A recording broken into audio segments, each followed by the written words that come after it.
Good morning. Fascinating world of study എന്ന YouTube ചാനലിലേക്ക് സ്വാഗതം. ഇന്ന് നമ്മൾ പഠിക്കാൻ പോകുന്നത് കോൺസ്റ്റിറ്റ്യൂഷൻ എന്ന് പറയുന്ന ഭാഗത്ത് എമർജൻസീസ് അഥവാ അടിയന്തരാവസ്ഥ എന്ന് പറയുന്ന പോർഷനാണ് പഠിക്കാനായിട്ട് പോകുന്നത്. ഇതിന് തൊട്ട് മുന്നത്തെ ക്ലാസ്സിൽ നമ്മൾ ഷെഡ്യൂൾസ് ആൻഡ് അമെൻമെന്റ്സ് എന്നുള്ള ഭാഗം, അതായത് ഭരണഘടനാ ഭേദഗതികളും ഷെഡ്യൂളുകളും എന്ന് പറയുന്ന ഭാഗം നമ്മൾ പഠിച്ചു.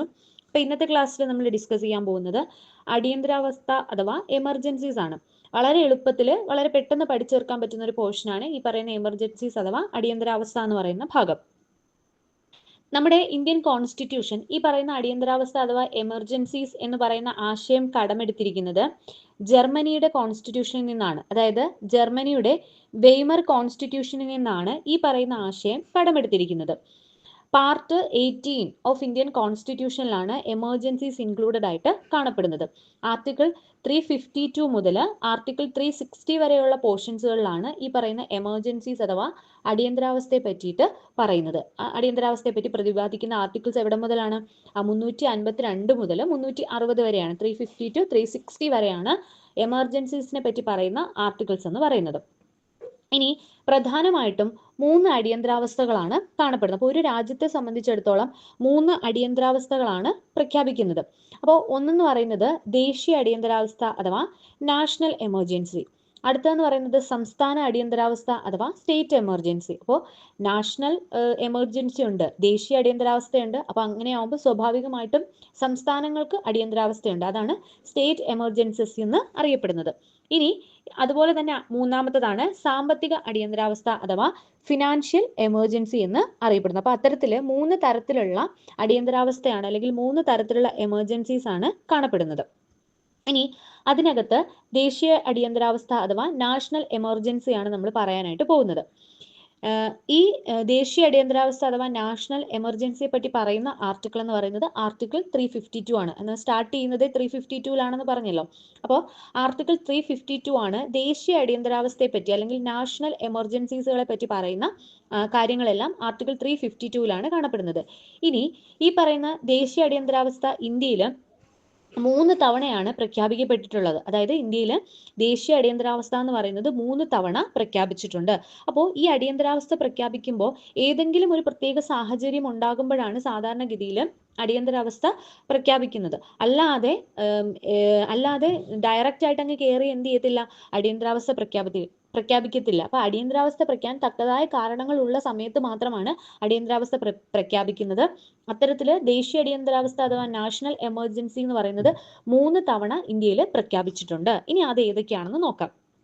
1962, 1971, 1975 ഇങ്ങനെ 3 കാലഘട്ടങ്ങളിലായിട്ടാണ് ഈ പറയുന്ന ദേശീയ അടിയന്തരാവസ്ഥ ആരംഭിച്ചത്. അതിൽ 1962 ദേശീയ അടിയന്തരാവസ്ഥയാണ് നമ്മൾ ആദ്യം പറയുന്നത്, ഒന്നാമത്തെ തവണ വന്നത്. അപ്പൊ 1962 ഒക്ടോബർ 8 ആദ്യത്തെ ദേശീയ അടിയന്തരാവസ്ഥ അഥവാ നാഷണൽ എമർജൻസി പ്രഖ്യാപിക്കുന്നത്. 1962 ആദ്യത്തെ അടിയന്തരാവസ്ഥ പ്രഖ്യാപിക്കുന്നത്, ദേശീയ അടിയന്തരാവസ്ഥ പ്രഖ്യാപിക്കുന്നത്. ആ ദേശീയ അടിയന്തരാവസ്ഥ പ്രഖ്യാപിക്കാനുള്ള കാരണം എന്ന് പറയുന്നത് ചൈനീസ് ആക്രമണമാണ്. അതായത് ചൈന ഈ പറയുന്ന ഇന്ത്യ ആക്രമിക്കുന്നു. അതായത് ചൈനയുടെ ചൈനീസ് ആക്രമണം കാരണം പ്രഖ്യാപിക്കപ്പെട്ട അടിയന്തരാവസ്ഥ, അതായത് യുദ്ധസമാനമായിട്ടുള്ള ആക്രമണ സമാനമായിട്ടുള്ള ഒരു സിറ്റുവേഷൻ ക്രിയേറ്റ് ചെയ്യുന്നത് കൊണ്ട് ഈ പറയുന്ന അടിയന്തരാവസ്ഥ സമയത്ത് ആളുകൾ കൂടാൻ പാടില്ല. അതുപോലെ തന്നെ ഈ പറയുന്ന മൗലിക അവകാശങ്ങൾ റദ്ദാക്കപ്പെടുന്നു എന്നൊക്കെ നമ്മൾ പറഞ്ഞിരുന്നു. അപ്പൊ അതൊക്കെ വെച്ചുകൊണ്ട് ആർട്ടിക്കിൾ 20, 21 ഒഴിച്ച് ബാക്കിയുള്ള എല്ലാ ആർട്ടിക്കിൾസുകളും ആദ്യം 19 റദ്ദാക്കും, പിന്നീട് ബാക്കിയുള്ള ആർട്ടിക്കിൾസുകളെല്ലാം റദ്ദാക്കുന്നു എന്ന് നമ്മൾ പറഞ്ഞു. അപ്പോൾ അടിയന്തരാവസ്ഥ ഉണ്ടാകാൻ കാരണം ചൈനയുടെ ആക്രമണമാണ്. 1962 ചൈനയുടെ ആക്രമണമാണ് ഈ പറയുന്ന അടിയന്തരാവസ്ഥ പ്രഖ്യാപിക്കാനുള്ള കാരണമെന്ന് പറയുന്നത്.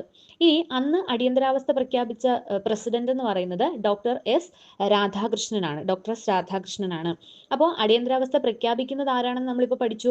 പ്രസിഡന്റ് ആണ് അടിയന്തരാവസ്ഥ പ്രഖ്യാപിക്കുന്നത്. അപ്പോൾ ചൈനയുടെ ആക്രമണം കാരണം പ്രസിഡന്റ് അടിയന്തരാവസ്ഥ പ്രഖ്യാപിക്കുന്നു. ഡോക്ടർ എസ് രാധാകൃഷ്ണൻ അടിയന്തരാവസ്ഥ പ്രഖ്യാപിക്കുന്നു. 1962 ഒന്നാമത്തെ ദേശീയ അടിയന്തരാവസ്ഥ നിലവിൽ വന്നത്. ഈ ഒന്നാമത്തെ ദേശീയ അടിയന്തരാവസ്ഥ നിലവിൽ വരുന്ന സമയത്ത് പ്രൈം മിനിസ്റ്റർ എന്ന് പറയുന്നത്, പ്രധാനമന്ത്രി എന്ന് പറയുന്നത് ജവഹർലാൽ നെഹ്റു ആണ് പ്രധാനമന്ത്രി എന്ന് പറയുന്നത്. ഈ പറയുന്ന ദേശീയ അടിയന്തരാവസ്ഥ 1962 ഒക്ടോബർ 26 സ്റ്റാർട്ട് ചെയ്തു. ആ ഒരു ദിവസമോ 2 ദിവസമോ മാത്രമായിരിക്കത്തില്ല അടിയന്തരാവസ്ഥ നീണ്ടു നിൽക്കുന്നത്. എത്രയൊക്കെ ഈ പറയുന്ന ആക്രമണം നീണ്ടു നിൽക്കുന്നോ അത്രയും സമയത്തേക്ക് ചിലപ്പോൾ ഈ അടിയന്തരാവസ്ഥ നീണ്ടു നിൽക്കാം. അപ്പൊ 1961 ആരംഭിച്ച അടിയന്തരാവസ്ഥ 1968 വരെ എന്ത് ചെയ്തു, നീണ്ടു നിന്നു. അതാണ് ഒന്നാം അടിയന്തരാവസ്ഥയുടെ കാലഘട്ടം എന്ന് പറയുന്നത്. 1962 സ്റ്റാർട്ട് ചെയ്തു, 1968 അവസാനിപ്പിച്ചത്. ഈ പറയുന്ന അടിയന്തരാവസ്ഥ പിൻവലിക്കുന്നതും പ്രസിഡന്റാണ്. അപ്പോൾ ഒരു തവണ അടിയന്തരാവസ്ഥ പ്രസിഡന്റ് പ്രഖ്യാപിച്ചു കഴിഞ്ഞാൽ അടിയന്തരാവസ്ഥ പിൻവലിക്കേണ്ടതും ആര് തന്നെയാണ്? പ്രസിഡന്റ് ആണ്. അപ്പോൾ അടിയന്തരാവസ്ഥ പിൻവലിക്കുന്ന സമയത്ത് പ്രസിഡന്റ് സക്കീർ ഹുസൈൻ ആയിരുന്നു. അപ്പൊ അടിയന്തരാവസ്ഥ 1962 അടിയന്തരാവസ്ഥ പ്രഖ്യാപിക്കുന്ന സമയത്ത് പ്രസിഡന്റ് ഡോക്ടർ എസ് രാധാകൃഷ്ണനും അത് പിൻവലിക്കുന്ന സമയത്ത് പ്രസിഡന്റ് എന്ന് പറയുന്നത് സക്കീർ ഹുസൈനും ആയിരുന്നു. അന്നത്തെ പ്രൈം മിനിസ്റ്റർ എന്ന് പറയുന്നത്, പ്രധാനമന്ത്രി എന്ന് പറയുന്നത് ജവഹർലാൽ നെഹ്റു തന്നെ ആയിരുന്നു. ഇതാണ് 1962 മുതൽ 1968 വരെ ഉണ്ടായിരുന്ന ഒന്നാമത്തെ അടിയന്തരാവസ്ഥ എന്ന് പറയുന്നത്. ഇനി രണ്ടാമത്തെ ദേശീയ അടിയന്തരാവസ്ഥ എന്ന് പറയുന്നത് 1971 രണ്ടാമത്തെ അടിയന്തരാവസ്ഥ പ്രഖ്യാപിച്ചത്. അപ്പോൾ രണ്ടാമത്തെ അടിയന്തരാവസ്ഥ എന്ന് പറയുന്നത് 1971 പ്രഖ്യാപിക്കപ്പെട്ട അടിയന്തരാവസ്ഥയാണ്. അതിന് കാരണം എന്ന് പറയുന്നത് ഇന്ത്യ പാക് യുദ്ധമാണ് രണ്ടാം അടിയന്തരാവസ്ഥ പ്രഖ്യാപിക്കാനുണ്ടായ കാരണം. ഇന്ത്യ പാകിസ്ഥാനും തമ്മിലുള്ള യുദ്ധമാണ്. ഇത് പ്രഖ്യാപിച്ച പ്രസിഡന്റ് എന്ന് പറയുന്നത് വി ഗിരിയാണ് പ്രഖ്യാപിച്ചത്. അപ്പോൾ വി ഗിരിയാണ് 1971 അടിയന്തരാവസ്ഥ പ്രഖ്യാപിച്ചത്. അന്നത്തെ പ്രധാനമന്ത്രി ഇന്ദിരാഗാന്ധി പ്രധാനമന്ത്രിയായിരുന്ന സമയമാണ്. ഇനി 1971 സ്റ്റാർട്ട് ചെയ്ത അടിയന്തരാവസ്ഥ ഏകദേശം 1977 നീണ്ടു നിന്നു. അതായത് കൂടുതൽ കാലം നീണ്ടുനിന്ന ഒരു അടിയന്തരാവസ്ഥ സമയമായിരുന്നു ഇന്ത്യ പാക് യുദ്ധത്തിന്റെ ഭാഗമായിട്ടുണ്ടായ ഈ അടിയന്തരാവസ്ഥ. രണ്ടാമത്തെ ദേശീയ അടിയന്തരാവസ്ഥ 1971 അടിയന്തരാവസ്ഥ എന്ന് പറയുന്നത്. ഈ അടിയന്തരാവസ്ഥ പിൻവലിച്ചത് ഡി ജെട്ടിയാണ് പിൻവലിച്ചത്. ഇനി ഈ അടിയന്തരാവസ്ഥയുടെ ഒരു പ്രത്യേകത എന്ന് പറയുന്നത് ഈ അടിയന്തരാവസ്ഥ സമയത്ത് തന്നെ ആഭ്യന്തര സംഘർഷങ്ങൾ ഒഴിവാക്കുന്നതിന് വേണ്ടിയിട്ട് അതിനിടയിൽ ഒരു സമയത്ത് വേറൊരു അടിയന്തരാവസ്ഥ കൂടി പ്രഖ്യാപിച്ചു. അതാണ് മൂന്നാം അടിയന്തരാവസ്ഥ എന്ന് പറയുന്നത്. ഒന്ന് ആലോചിക്കുക, 1971 രണ്ടാം അടിയന്തരാവസ്ഥ. അത് ഇന്ത്യ പാകിസ്ഥാൻ യുദ്ധം കാരണം പ്രഖ്യാപിച്ചതാണ്. അത് നീണ്ടു നിൽക്കുന്ന അതേ കാലയളവിൽ തന്നെ വേറൊരു അടിയന്തരാവസ്ഥ കൂടി പ്രഖ്യാപിച്ചു. അത് 1975 പ്രഖ്യാപിച്ചതാണ്. അത് ആഭ്യന്തര സംഘർഷങ്ങൾ ഒഴിവാക്കാൻ വേണ്ടിയിട്ട് പ്രഖ്യാപിച്ച അടിയന്തരാവസ്ഥയാണ്. പ്രസിഡന്റ് പ്രഖ്യാപിക്കുന്ന സമയത്ത് പ്രസിഡന്റ് ആരാണ്? ഫക്രുദ്ദീൻ അലി അഹമ്മദ് ആണ് പ്രസിഡന്റ് എന്ന് പറയുന്നത്. അപ്പൊ മൂന്നാം അടിയന്തരാവസ്ഥ നമ്മൾ പറയുന്ന കാലം 1975 സ്റ്റാർട്ട് ചെയ്യുന്നു എന്നാണ് പറയുന്നത്. ആ അടിയന്തരാവസ്ഥയ്ക്ക് കാരണം ആഭ്യന്തര സംഘർഷങ്ങൾ ഒഴിവാക്കുന്നതിന് വേണ്ടിയിട്ടുള്ള അടിയന്തരാവസ്ഥ ആയിരുന്നു. പ്രസിഡന്റ് ഫക്രുദ്ദീൻ അലി അഹമ്മദ് ആണ്. പ്രധാനമന്ത്രി ഇന്ദിരാഗാന്ധി തന്നെയാണ്. ഈ പറയുന്ന 1975 സ്റ്റാർട്ട് ചെയ്ത മൂന്നാം അടിയന്തരാവസ്ഥ 1977 വരെ നീണ്ടുനിന്നു. അതായത് ഈ രണ്ടാം അടിയന്തരാവസ്ഥയുടെ കാലവും നമ്മൾ പറഞ്ഞത് 1971 സ്റ്റാർട്ട് ചെയ്ത് 77 അവസാനിക്കുന്നു തന്നെയാണ്.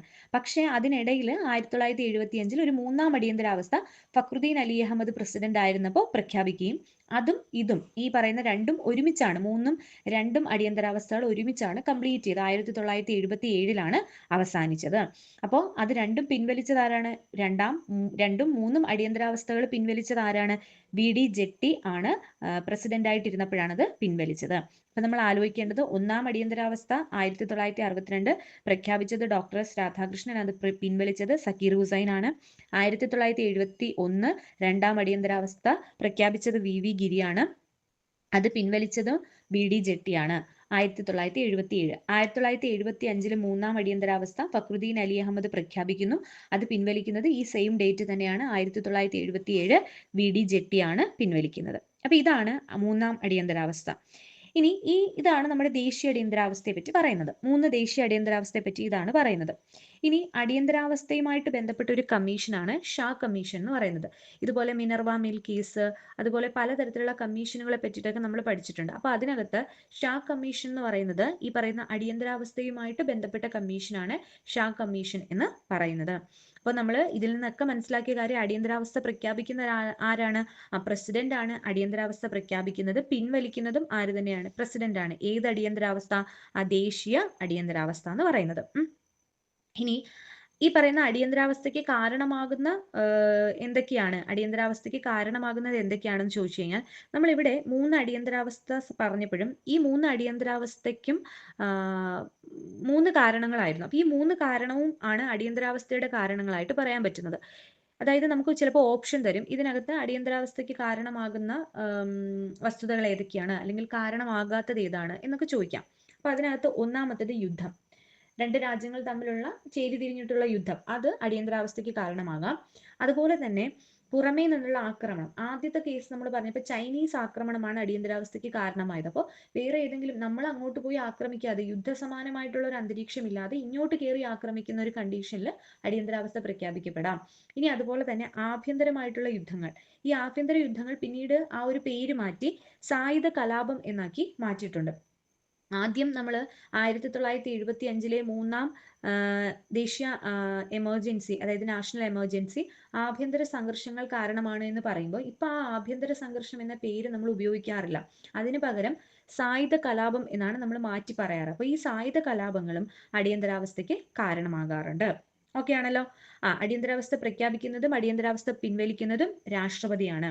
ഇനി ദേശീയ അടിയന്തരാവസ്ഥ ഈ പറയുന്ന രാഷ്ട്രപതി അഥവാ പ്രസിഡന്റ് പ്രഖ്യാപിച്ചാൽ എന്ത് ചെയ്യണം? ഒരു മാസത്തെ കാലാവധിയാണ് ആക്ച്വലി ഉള്ളത്. അതായത് ദേശീയ അടിയന്തരാവസ്ഥ പ്രസിഡന്റ് പ്രഖ്യാപിച്ചിട്ട് ഒരു മാസത്തെ കാലാവധിയാണ് ഈ അടിയന്തരാവസ്ഥയ്ക്കുള്ളത്. ഈ ഒരു മാസത്തിനിടയ്ക്ക് എന്ത് ചെയ്യണം? പാർലമെന്റ്, അതായത് ലോക്സഭയും രാജ്യസഭയും ഉൾപ്പെടുന്ന ഈ പാർലമെന്റ് 2/3 ഭൂരിപക്ഷത്തിൽ എന്ത് ചെയ്യണം? ഇത് അംഗീകരിക്കണം. ഇങ്ങനെ അടിയന്തരാവസ്ഥ പ്രസിഡന്റിന് കയറി പ്രഖ്യാപിക്കാനായിട്ട് പറ്റത്തില്ല. പ്രഖ്യാപിച്ചാലും ഒരു മാസത്തിനകം എന്ത് ചെയ്യണം? പാർലമെന്റ്, അതായത് ലോക്സഭയും രാജ്യസഭയും 2/3 ഭൂരിപക്ഷത്തിൽ ഇത് അംഗീകരിക്കണം. അംഗീകരിച്ചാൽ വീണ്ടും ഈ പറയുന്ന 6 മാസത്തേക്ക് എന്ത് ചെയ്യാം? ഈ പറയുന്ന അടിയന്തരാവസ്ഥ നീട്ടിക്കൊണ്ടുപോകാം. പിന്നീട് പ്രസിഡന്റിന് അനുമതി പ്രകാരം പ്രസിഡന്റിന് എത്ര കാലം വേണമെങ്കിലും കൂട്ടി കൊണ്ടുപോകാനായിട്ട് പറ്റും. പിന്നെ എത്ര മാസം വേണമെങ്കിലും ഇങ്ങനെ കൂട്ടി കൊണ്ടുപോകാം. എന്താണ്? ദേശീയ അടിയന്തരാവസ്ഥ പ്രസിഡന്റ് പ്രഖ്യാപിച്ചാൽ അതിൽ ഒരു മാസത്തെ കാലാവധിയേ ഉള്ളൂ ആദ്യം. എന്നിട്ട് പാർലമെന്റ് എന്ത് ചെയ്യണം? 2/3 ഭൂരിപക്ഷത്തിൽ അത് അംഗീകരിച്ചാൽ 6 മാസം കൂടി നീട്ടി കിട്ടും. ഇനി ഈ 6 മാസം നീട്ടി കിട്ടിക്കഴിഞ്ഞാൽ പിന്നീട് പ്രസിഡന്റിന് എന്ത് ചെയ്യാം? അനുമതി പ്രകാരം പ്രസിഡന്റിന് പാർലമെന്റിന്റെ അനുമതിയോടുകൂടി പിന്നീട് അങ്ങോട്ട് എത്ര കാലം വേണമെങ്കിലും ഇങ്ങനെ ഈ പറയുന്ന ദേശീയ അടിയന്തരാവസ്ഥ നീട്ടി കൊണ്ടുപോകാനായിട്ട് പറ്റും. പിന്നീട് എപ്പോഴെങ്കിലും പിൻവലിക്കണം എന്ന് തോന്നുവാണെങ്കിൽ ഈ പറയുന്ന രാഷ്ട്രപതിക്ക് അത് പിൻവലിക്കാനും പറ്റും. ഇതാണ് നമ്മുടെ ദേശീയ അടിയന്തരാവസ്ഥ. അപ്പൊ ഇങ്ങനെ ദേശീയ അടിയന്തരാവസ്ഥ നടക്കുന്ന സമയത്ത് സ്റ്റേറ്റ് ലിസ്റ്റിലുള്ള കാര്യങ്ങൾ കാണും. അപ്പം കാരണം സ്റ്റേറ്റിലും ഒക്കെ ഈ അടിയന്തരാവസ്ഥ ബാധകമാവുമല്ലോ. അപ്പൊ ഈ സ്റ്റേറ്റ് ലിസ്റ്റിലുള്ള കാര്യങ്ങൾക്ക് മേൽ അനുമതിയൊക്കെ ചെയ്യുന്നത്, കാരണം state list, union list, concurrent list നമ്മൾ പറയും.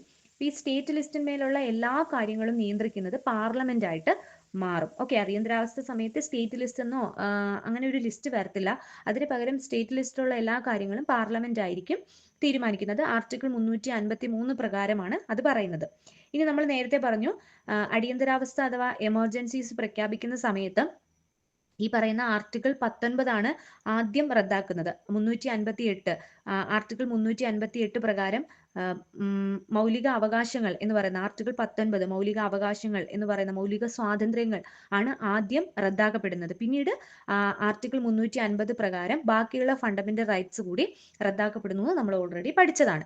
എന്നാൽ അടിയന്തരാവസ്ഥ കാലത്ത് പോലും, അല്ലെങ്കിൽ ദേശീയ എമർജൻസീസ് ഒക്കെ നടക്കുന്ന സമയത്ത് പോലും ഈ പറയുന്ന റദ്ദാക്കാത്ത മൗലിക അവകാശങ്ങൾ ഏതൊക്കെയാണെന്ന് ചോദിച്ചു കഴിഞ്ഞാൽ ആർട്ടിക്കിൾ 20 21 റദ്ദാക്കപ്പെടുന്നില്ല. ഇതാണ് ദേശീയ അടിയന്തരാവസ്ഥയെ പറ്റി പറയുമ്പോൾ നമുക്ക് അറിയേണ്ടത്. ഇനി സംസ്ഥാന അടിയന്തരാവസ്ഥ അഥവാ സ്റ്റേറ്റ് എമർജൻസീസുകളിലേക്ക് വരികയാണ്. അതായത് സംസ്ഥാനത്ത് രാഷ്ട്രപതി ഭരണം വരുന്നതിനെയാണ് ആക്ച്വലി സംസ്ഥാന അടിയന്തരാവസ്ഥ എന്ന് പറയുന്നത്. അതായത് ഇത് അടിയന്തരാവസ്ഥ പ്രഖ്യാപിക്കുന്നത് ആര് തന്നെയാണ്? രാഷ്ട്രപതി തന്നെയാണ് പ്രഖ്യാപിക്കുന്നത്. എന്തെങ്കിലും തരത്തിൽ സംസ്ഥാനത്ത് പറ്റാത്ത ഒരു ആഭ്യന്തര പ്രശ്നമൊക്കെ നടക്കുന്ന സമയത്ത് രാഷ്ട്രപതി എന്ത് ചെയ്യാണ്? ആ സംസ്ഥാനത്ത് അടിയന്തരാവസ്ഥ പ്രഖ്യാപിക്കുകയാണ് ചെയ്യുന്നത്. ആ ഭരണം രാഷ്ട്രപതിക്ക് മേൽ പോവുകയാണ്. ആ സ്റ്റേറ്റിന്റെ ഭരണം രാഷ്ട്രപതിക്ക് വന്നു ചേരുകയാണ് ചെയ്യുന്നത്. ആർട്ടിക്കിൾ 356 പ്രകാരമാണ് നമ്മൾ സ്റ്റേറ്റ് എമർജൻസീസ് അഥവാ സംസ്ഥാന അടിയന്തരാവസ്ഥ പ്രഖ്യാപിക്കുന്നത്.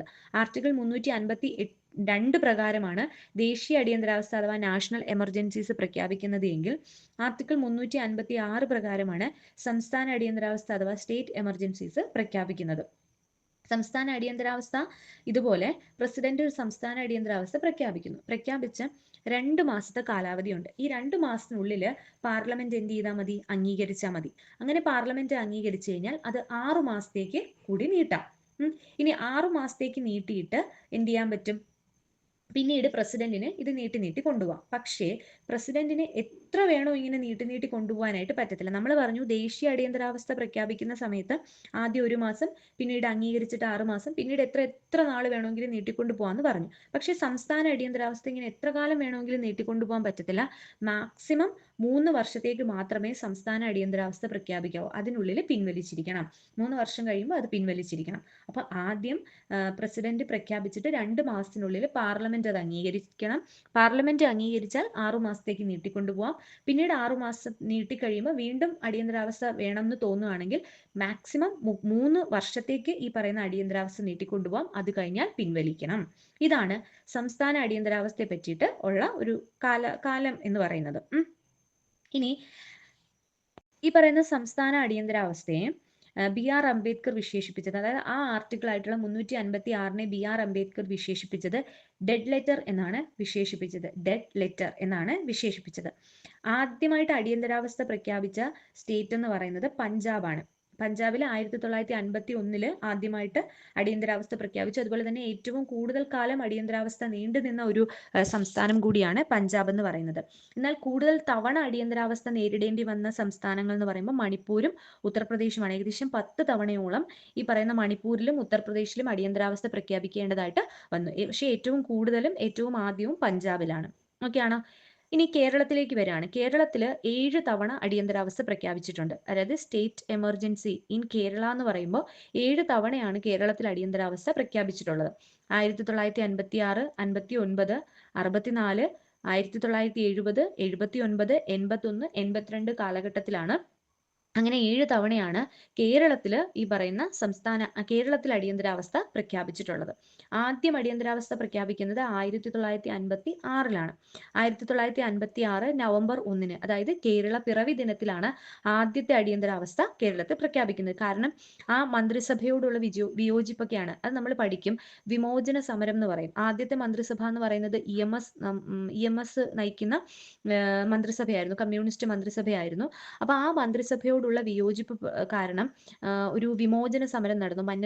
മന്നത്തിന്റെ നേതൃത്വത്തിൽ 1950 ആ സമരത്തൊക്കെ ഈ പറയുന്ന വിമോചന സമരമൊക്കെ നടന്നു. അപ്പൊ അങ്ങനെ ഒരു പാർട്ടിയല്ല ഈ ഭരണത്തോടുള്ള നിയമസഭയോടുള്ള ഒരു എതിർപ്പൊക്കെ പ്രകാരം നടന്ന കുറച്ച് സമരങ്ങളുണ്ട്. അപ്പൊ അതിന്റെയൊക്കെ ഫലമായിട്ട് 1956 കേരളപ്പിറവി സമയത്ത് നമ്മുടെ സംസ്ഥാനം ഭരിച്ചിരുന്നത് ആരാണ്? ഈ പറയുന്ന പാർലമെന്റ് ആയിരുന്നു ഭരിച്ചിരുന്നത്. അതായത് രാഷ്ട്രപതി ഭരണത്തിന് കീഴിലായിരുന്നു. പിന്നീട് മന്ത്രിസഭയൊക്കെ പിരിച്ചുവിട്ട് രാഷ്ട്രപതി ഭരണത്തിന് കീഴിലായി നമ്മുടെ മന്ത്രിസഭ എന്നൊക്കെ പറയുന്നത്. അതൊക്കെ നമ്മൾ വിമോചന സമരമൊക്കെ പഠിക്കുന്ന സമയത്ത് കൂടുതൽ ആ സമരത്തെ പറ്റിയിട്ടൊക്കെ പറയും. ഇപ്പൊ ജസ്റ്റ് ആലോചിച്ച് വെച്ചിരുന്നാൽ മതി. 1956 നമ്മുടെ ആദ്യത്തെ കേരളത്തിലെ ആദ്യത്തെ എമർജൻസി റിപ്പോർട്ട് ചെയ്യുന്നത്, പ്രഖ്യാപിക്കുന്നത്. അത് പിൻവലിച്ചത് പ്രസിഡന്റ് ആണ്. പിന്നീട് പ്രസിഡന്റ് അത് പിൻവലിക്കുകയാണ് ചെയ്യുന്നത്. അപ്പൊ ഏതൊക്കെയാണ് കാലഘട്ടം ഒന്ന് ആലോചിച്ച് വെച്ചിരിക്കുക. 1956, 59, 64, 70, 79, 81, 82 കാലഘട്ടത്തിലായിട്ട് 7 തവണയാണ് കേരളത്തിൽ സ്റ്റേറ്റ് എമർജൻസീസ്, അതായത് അടിയന്തരാവസ്ഥ പ്രഖ്യാപിച്ചിട്ടുള്ളത് എന്ന് ആലോചിച്ച് വെച്ചിരിക്കാം. ഇനി ലാസ്റ്റ് ആയിട്ടുള്ള സാമ്പത്തിക അടിയന്തരാവസ്ഥ അഥവാ ഫിനാൻഷ്യൽ എമർജൻസിയാണ്. ഫിനാൻഷ്യൽ എമർജൻസി എന്ന് പറയുമ്പോൾ സാമ്പത്തികമായിട്ട് എന്തെങ്കിലും പ്രശ്നം ഉണ്ടാവുമ്പോൾ നമ്മൾ പ്രഖ്യാപിക്കുന്ന അടിയന്തരാവസ്ഥയാണ്. അത് ആർട്ടിക്കിൾ 360 സാമ്പത്തിക അടിയന്തരാവസ്ഥയെ പറ്റി പറയുന്നത്. Article 352 national emergency, article 356 state emergency, article 360 financial emergency സാമ്പത്തിക അടിയന്തരാവസ്ഥയെ പറ്റി പറയാണ്. ഇതേവരെ അതായത് ഇന്ത്യയിൽ ഈ പറയുന്ന സാമ്പത്തിക അടിയന്തരാവസ്ഥ പ്രഖ്യാപിക്കേണ്ടി വന്നിട്ടില്ല. അതായത് സാമ്പത്തിക അടിയന്തരാവസ്ഥ ഇന്ത്യയിൽ പ്രഖ്യാപിച്ചിട്ടില്ല. അപ്പൊ ഇത്തരത്തിലുള്ള കാര്യങ്ങളാണ് നമ്മുടെ എമർജൻസീസ് അഥവാ അടിയന്തരാവസ്ഥ എന്നുള്ളതിനെ പറ്റി പഠിക്കാനായിട്ടുള്ളത്. വീഡിയോസ് യൂസ്ഫുൾ ആണെന്ന് തോന്നുവാണെങ്കിൽ ലൈക്ക്, ഷെയർ, ഒന്ന് സബ്സ്ക്രൈബ് കൂടി ചെയ്തേക്കുക. ഇനി അടുത്ത ക്ലാസ്സിൽ നമുക്ക് അടുത്ത ടോപ്പിക്കുമായിട്ട് കാണാം. താങ്ക്